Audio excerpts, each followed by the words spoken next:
everyone, I am Dr. Sonal Jain from Department of Anthropology, University of Delhi. In this series of forensic science lecture, today we are going to discuss about printed matters. Nowadays, the various forensic cases which we encounter, they are mostly made up of computer printouts. The handwritings are getting obsolete and all the documents of various national or physical importance, they are being generated using various printing processes.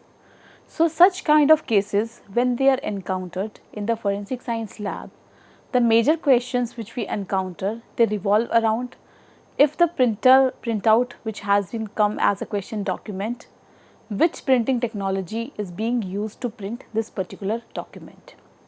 So, to know which printing technology has been used to make this computer printout, we must be aware of various printing technologies.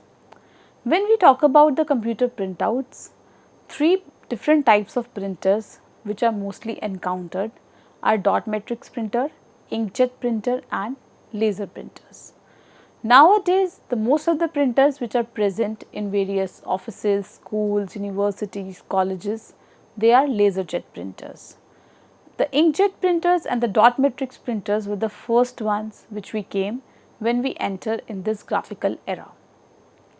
So, to talk about the inkjet printers, these printers are non-impact bit image type printers. These printers occupy a position between dot matrix and laserjet printers. The resolution of these printers is near to laserjet printers and they have a better resolution than dot matrix printers.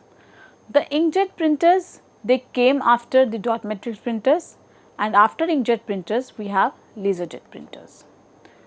So, how a document is being printed using inkjet technique? An ink-filled print cartridge is attached to the inkjet printhead, which moves sideways across the width of the sheet of the paper. The printhead is made up of small ink-filled chambers, each attached to a nozzle smaller than a human hair. An electrical pulse flows through a heating element located at the back of the ink chamber, and the heated resistor heats a thin layer of ink to a temperature of 900 degree Fahrenheit. So, in this inkjet printing mechanism, we have a cartridge which is filled with ink, we have various nozzles, we have printheads. Whenever the ink which comes out from this reservoir, it comes out from the ink nozzles.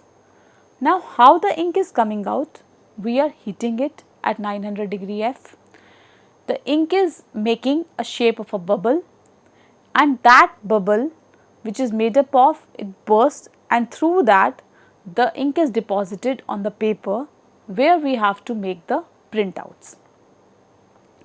So, when the ink is made to boil, it forms a small bubble of vapor. The heating happens for a very short duration and the vapor bubble expands. It pushes the ink through the nozzle to form a droplet at the tip of the nozzle. So, this nozzle, when we are talking about, it is attached to a reservoir and this reservoir contains the ink. It is heated, it makes the shape of a bubble, and that ink filled bubble will print the particular desired material which we want to print on the paper. So, the surface tension of the ink and the pressure of the bubble forces the droplet onto the paper. As the heating element cools, the bubble collapses and the resulting suction pulls the fresh ink from the attached reservoir into the ink chamber. So, as soon as each alphabet is being made, the next ink will come into the reservoir and it will make a further drop. This printing mechanism, the surface tension of the ink and the pressure of the bubble forces the droplet on the paper and the heating element cools and collapses. So, as we can see in the image where the film resistor and the heating element is present, there is a ink filling chamber, printhead nozzle is there and then the nozzle opening is there. So, the first section describes where the ink is being filled in, and after heating it is coming as a air bubble. Then we have the print head nozzle through which this ink will come and will be deposited on the paper using the nozzle opening. So, as we look overview of this printing mechanism, we see the droplets will fall on the paper in the inkjet printing mechanism. So, going single we can see how the one drop will be boiled and come to the paper, and then the next drop will be boiled, and after that this process will goes on. Through this printing mechanism the inkjet printer works. If we talk about their class and individual characteristics, it is a high resolution printing. Being a non-impact printer, depth of dots cannot be seen under the magnification, but distortion of image can be observed in such cases. Also, the most important point where we have to consider to identify whether the particular printout is made from the inkjet printer or not, overspray of ink in the form of red and green dots can be seen under the magnification. Now, why we are seeing the overspray? As we have learned the mechanism, the inkjet printer consists of the ink in the form of secondary colors CYM and black, that is cyan, yellow, magenta and black ink cartridge. These inks are soluble in water. So, this inkjet printout, when we magnify, we can see multiple dots of different colors at the background. So, whenever we are printing an inkjet printout, due to the process there will be cyan, magenta, blue drops at the background, which will help us in identifying that this particular printout has come from an inkjet printer. This printer lies the position between the dot matrix and laserjet printer. The inkjet printer has better resolution than the dot matrix, but a lower resolution if we compare about the laserjet printer. So, the print head chamber can become clogged with foreign materials originating from paper, dust, oil or thread from the ribbons, which can cause certain marks. So, a case can come to the forensic document examiner lab. To identify, we have to see the question document has been printed from an inkjet printer, but we have to identify whether the same question document has been printed from the same machine or not. Can we identify that? Yes. Based on the individual characteristics, we can identify that. Every machine, they have certain wear and tears which are present. These wear and tears leave certain marks which are individual. For example, we say this printer is not working fine, we are observing low ink in this, or this printer is not working fine, we are observing a slant line or a vertical line or a horizontal line while printing. So, why these lines are coming or why the printing is light? This is because the process, there might be some clogging of foreign materials originating from paper, dust, oil or thread from the ribbons that can cause certain marks. So, these marks are individual to each and every machine. That's why we call these marks as individual marks, and we can easily identify whether the particular document has been generated from the similar printer or not.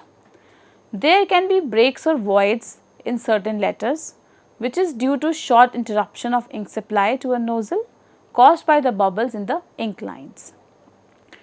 As we can see in the inkjet printer, the raised appearance on the paper is there due to the presence of plastic inks, and these differ from the conventional inks which are partially absorbed by the paper surface. So, an inkjet printout can be identified looking at how much the ink has been deposited because of the process where the ink is coming out of the nozzle, which is heavy amount of ink. Also, we can tell the direction of the print head. As we can see in the image, the print head moves towards the left direction. So, the deposition of ink will be on that side through which the print head was moving. This can also be seen in a VSC with a very high magnification, where we can tell in which direction the print head was moving. So, the most commonly used printers nowadays are laserjet printer. Every office and labs, they are using laserjet printers for their computer printouts. This is the most latest printers which are present. These are also in the category of non-impact bit image type printers. The mechanism of these printers varies a lot from the inkjet printers as well as the dot matrix printers. These printers, they require electronics, mechanical, optical, electrophotographic etc. technologies to work, and they can produce many times better images than the dot matrix printers. The major quality of these printers are they are noiseless. So, the laserjet printing technology consists of 6 different working mechanisms. When we talk about the printing mechanisms of the laserjet printers, the various points which involves is the cleaning of the organic photoconductive drum. After the cleaning of the drum, we do the conditioning of the drum. We electrostatically write the image on the drum. We develop the image on the drum, which is then transferred and then fused with the paper. So, every time in every cycle, the first step is cleaning, then the charging, developing, transferring, and finally we have to fuse whatever the image which is there to the paper. So, what is a photosensitive drum? This is OPC or organic photoconductive drum. It is made up of an aluminum cylinder which is coated with a non-toxic layer of organic photoconductive material. So, the base of the drum is electrically connected to a ground potential. When this is exposed to light, it becomes electrically conductive in one direction only like photodiode. The areas of the drum not exposed to light remain non-conductive and they retain the charge applied. So, when we talk about the cleaning of the OPC drum, in every new cycle, whatever toner is being deposited over it, we have to clean it to start a fresh cycle. So, the drum is cleaned physically by a rubber cleaning blade which scrapes the toner off the drum and into a container. This is when we are talking about after every cycle, the drum is cleaned so that the new image can be transferred to it, which can be then transferred to the paper. A sweeper blade sweeps the toner away from the area near the drum, and then the drum is electrostatically cleaned by the erase lamps. These 5 small lamps illuminate the drum surface to discharge any electric charge which is left from previous printing operation. So, we have laser blades which will clean the drum, and after the drum cleaning, we have to provide a certain amount of charge to that OPC drum. Further moving, when we are cleaned the drum, we have to condition it. What do you mean by condition? Conditioning means providing a charge. So, a uniform charge of minus 600 volt is applied to the complete surface of the OPC drum using a primary corona assembly. So, why we are conditioning the drum? Why we are providing the charge? So, the difference in the charge will help us in transferring our image over the drum, which will then be transferred to our paper. So, any extra current which could raise the surface voltage above the required level is drained off by the grid connected to a variegator.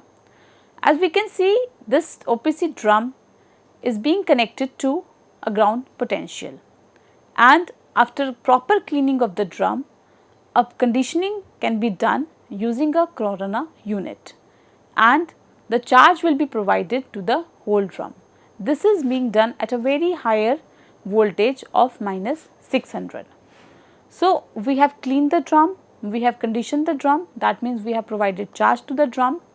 Then the next step comes the writing of the image on the OPC drum. The laser beam is generated by a laser diode, then this beam is focused and sent to a scanning mirror, and the scanning mirror sweeps the laser beam across the entire width of the OPC drum. The reason these printers are called as laserjet printers because the image writing which we are doing on the OPC drum, which will be then transferred to the paper, is done using a laser beam. That's why these images or these printouts which come from these printers, they are known as the laserjet printings. So, the set of mirror and lenses are used to focus the scanning beam into any area on the drum surface.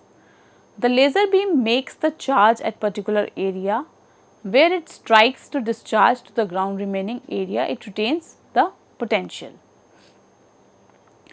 The image created by the laser beam is not visible to the human eye. That's why it is called a latent electrostatic image.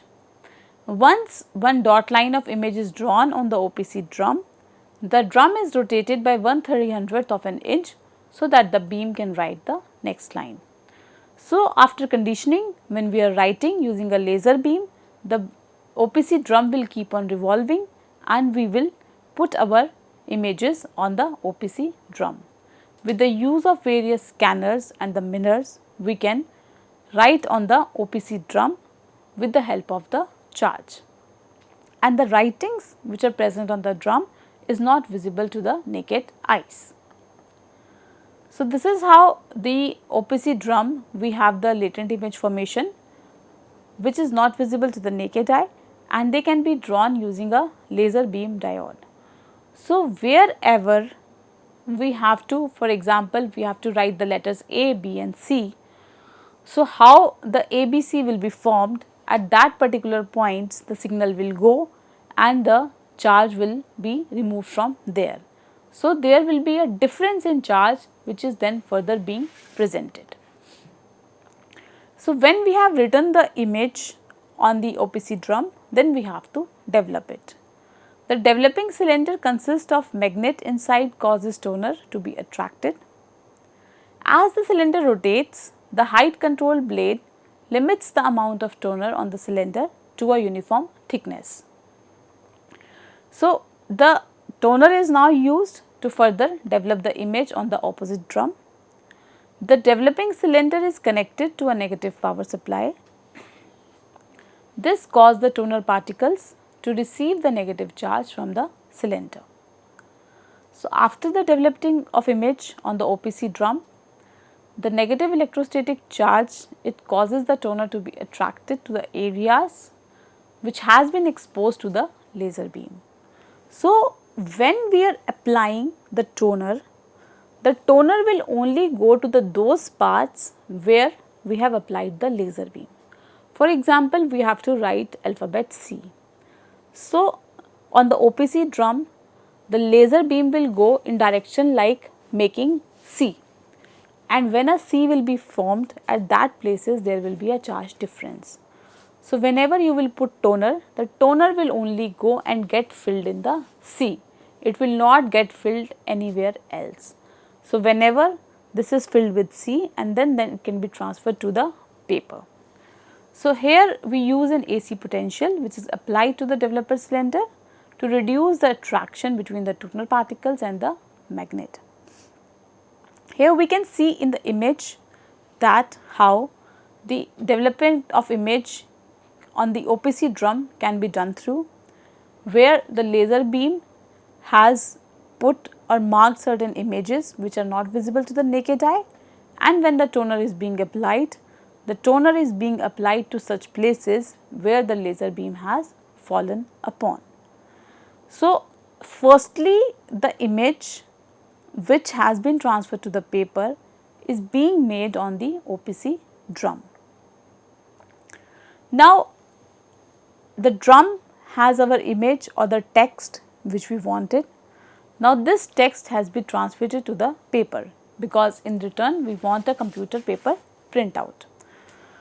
For that we use a corona assembly or a transfer roller. Positive charge is given to the paper. The positively charged paper, it attracts the toner from the drum. So, where the toner is present on the drum is negatively charged and our paper is positively charged.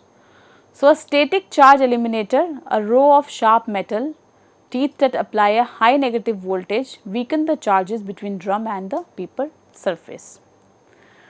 So, as we can see in the image that while transferring the image on the paper is made the positively charged, the toner is the negatively charged, and further to transfer the image on the paper, this drum is being rolled over the paper, and due to the charge difference, whatever the toner will be present there, that will be transferred to the paper.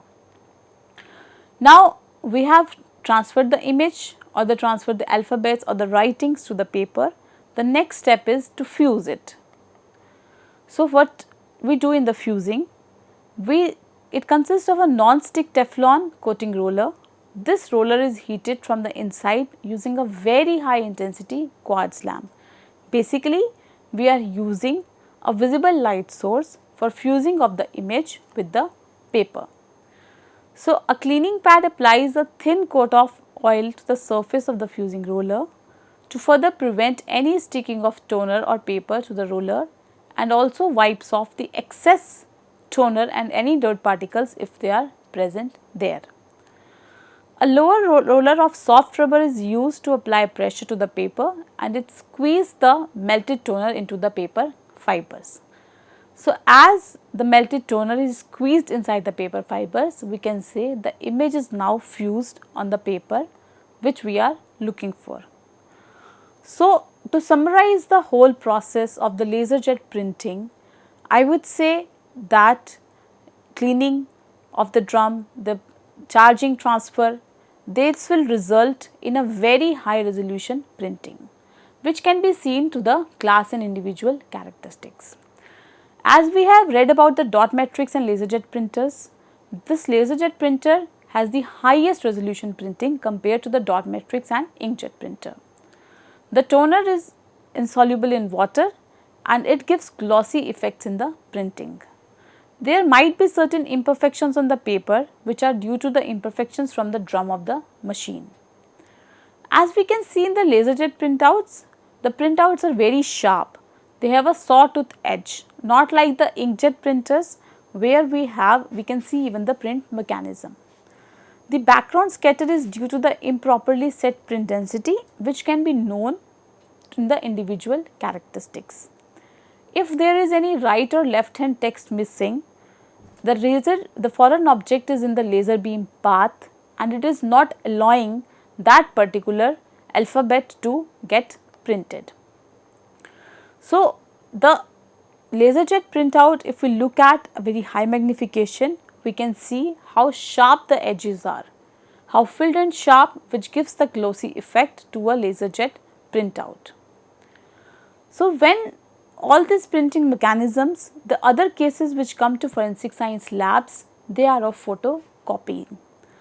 The photocopying is a process which makes paper copies of documents and other visual images quickly and cheaply. This technology of photocopying has grown enormously, and in recent years plain paper copiers have become capable of producing copies of high quality, not obviously distinguishable from the original documents. So, the next major question which comes to the forensic science lab is, you have a computer printout and you have a photocopy. Which one is original, or how to identify that which one is a photocopy. So, to identify between the document which is generated from a printed matter or the document which is generated using a photocopy, we have to analyze both under high magnification. The working of a photocopier is almost similar like a laser jet printout, where we charge the surface, we expose the surface, we further working the areas of the drum which are exposed to light, they become conductive and discharge the ground. So, similar is happening when we are looking at the working of a photocopier. The image is then developed and then transferred, and the resulting toner image which has been transferred to the surface of the drum onto a piece of paper with a highly negative charge than the drum. So, the first part which we are using in the photocopiers is the charging of a cylindrical drum by a high voltage wire called a corona wire or a charged ruler. So, if you have seen a photocopier, you might have seen there is a bright lamp present in a photocopy machine. So, what is the function of that bright lamp? Why when the photocopy is being done, that bright lamp is being hidden? Because that bright lamp, it illuminates the original document and the white areas of the original document which reflect the light onto the surface of the photoconductive drum. So, this is known as a photocopier because the difference between the working of these two is in the laser jet printouts, we make use of the laser to form the image, but in the case of a photocopier, we are using exposure technology. If for example, if you have to identify, you have to get a photocopy of a particular sheet, you will put the sheet over the transparent box, from down the bright light will come and that bright light will illuminate the paper and the white areas will reflect the light onto the surface of the photoconductive drum where the image is being formed, and that image which is being formed will be developed by a toner and then it is being transferred to the paper. And then finally, the same process, the toner is melted and bonded to the paper by heat and pressure rollers. So, identify the characteristics of the photocopier. We examine the toner. As we can see, there are dotted patterns on the color photocopies. There are fusing roller defects and the glass can become soiled and smudged with adhesives from tapes, labels, staple marks which can be seen in the each and every photocopy. So, for the identifying characteristics, when we talk about the individual characteristics, the main part which is happening is the transparent glass of which our document is being placed. So, when that document which is placed over that glass, if there are any scratches on the glass, if there are any soiled marks over the glass, that will come into the photocopy which will make an identifying feature, individual characteristic to that particular photocopier. So, if a case comes to the forensic science lab where we have to identify whether this document is being produced from this photocopy machine or not, that can be easily identified looking at the individual characteristics. There are certain marks which are present on the glass surface. These marks, a photocopy can be taken and the question photocopy and the standard photocopy which is then taken from the machine, they both can be compared easily. The toner examination is mostly done in the cases where we have the glass characteristics. As we have seen in the previous images, the color photocopies, they have certain dotted patterns of the yellow colors at the back of the sheet. If we magnify the sheet at a very high magnification, those color dots can be seen and this can identify whether the original document is the one or it has been made using the colored photocopy. If any speck of dust can come, then that can leave a characteristic mark. The size and shape of thresh or picker marks can also help us in identifying. There can be dotted marks which are present on the color photocopy which can help us in identifying whether this is the original document or the dotted pattern or the color photocopy. So, to conclude, I will say that the various identifying features which might be present on the various photocopies or the printed matters can help us in knowing whether these documents are being produced from the same machine or from the different machine or from a specific machine, and that is how we can know about the forgery and the original documents in the cases of forensic document examination. Thank you.